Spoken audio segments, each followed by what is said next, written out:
2, 1. Somewhere in Texas, an engine is about to fire that was built to almost fail. Every part inside it is so tightly wired together, running under such extreme conditions, that if a single system drifts even slightly out of sync, the whole thing tears itself apart. Once you understand why it works this way, you'll understand the one impossible problem it was built to solve. But this story doesn't begin with that engine.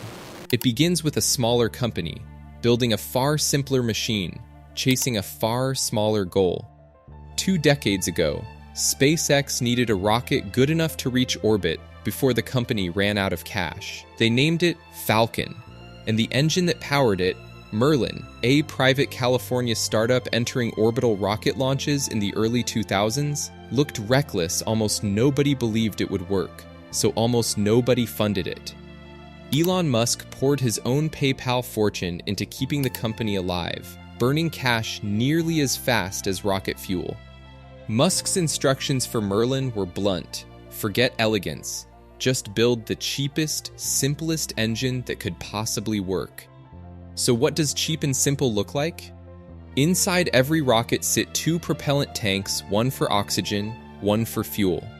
The oxygen side is basically identical across all rockets, since fire needs oxygen, and a steady, pure supply gives a strong burn all the way into space. That oxygen has to be liquefied cooled below 183 C, its boiling point, because liquid is denser than gas and packs more energy into the same tank space. Merlin burns RP-1, essentially purified kerosene cheap, easy to get, already liquid at room temperature, though SpaceX still chills it slightly below freezing for extra density. At ignition, pumps drive both liquids at high pressure into the chamber, where they mix and ignite, releasing a violent burst of energy that builds pressure inside the engine. That pressure exits through the throat, the narrowest point of the engine, then rushes into the nozzle, expanding from the narrow throat to the much wider opening. Counterintuitively, that expansion speeds the exhaust up further, because matter naturally moves from high pressure toward low pressure. The bigger the expansion ratio, the faster the exhaust leaves. This is the trick of a rocket nozzle, converting raw pressure into thrust. The faster the exhaust gets thrown backward, the harder the rocket gets pushed forward. Newton's third law. But what truly separates one engine from another is how the fuel gets delivered to that chamber in the first place.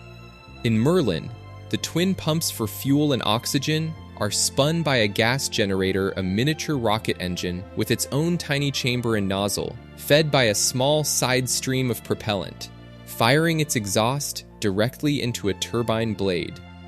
That turbine spins a shared drive shaft linking the gas generator to both pumps, so everything rotates together, then vents the spent exhaust out the side of the engine. This is an open-cycle gas generator, a design dating back to 1944 and the German V-2, the first long-range ballistic missile. When Musk asked for the cheapest engine possible, this 80-year-old design was exactly what he got proven and forgiving.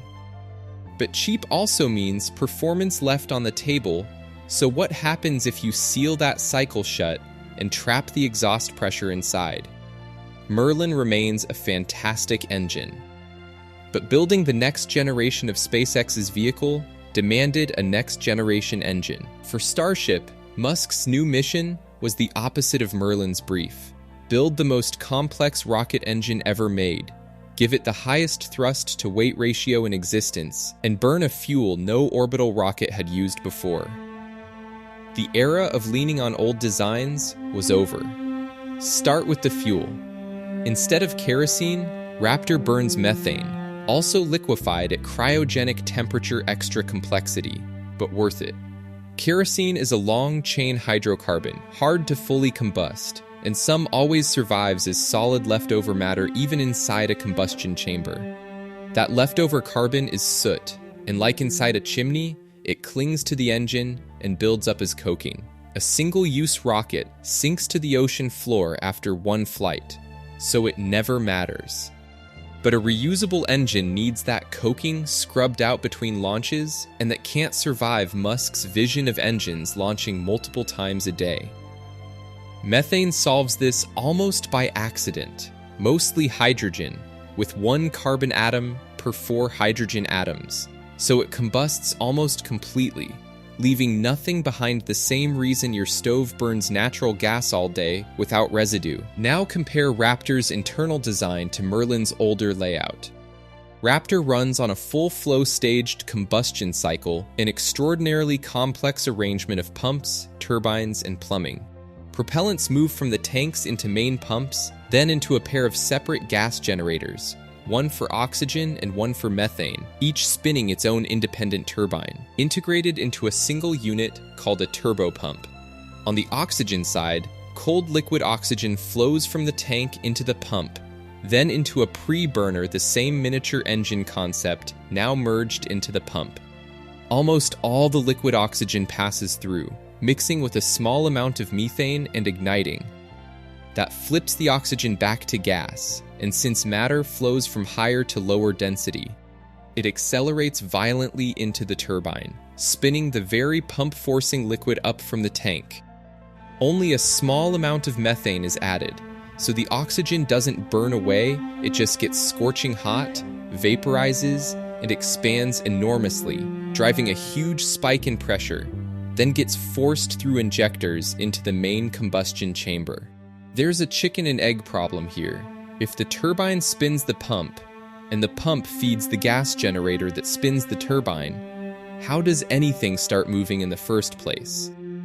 A typical Merlin-powered Falcon 9 carries an onboard helium tank for this helium releases at startup, spinning the turbine and kicking the cycle into motion. Raptor carries no such tank. SpaceX built spin-up equipment into the launch mount itself, externally driving the turbines before ignition. That's why the Starship launch mount is called Stage 0 without it. The booster's engines never light. Now the methane turbopump, sitting opposite, running in parallel. Cold liquid methane flows into its own unit, but instead of heading straight to its pre-burner, it detours through pipes toward the nozzle, flowing through channels built into the nozzle and chamber walls, pulling heat away from the metal, literally how the engine avoids melting itself.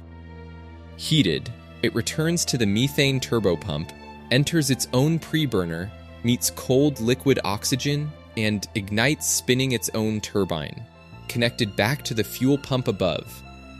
That turbine pushes the gaseous methane back toward the engine's main body, where methane injectors meet oxygen injectors, and both hot gases collide inside the combustion chamber.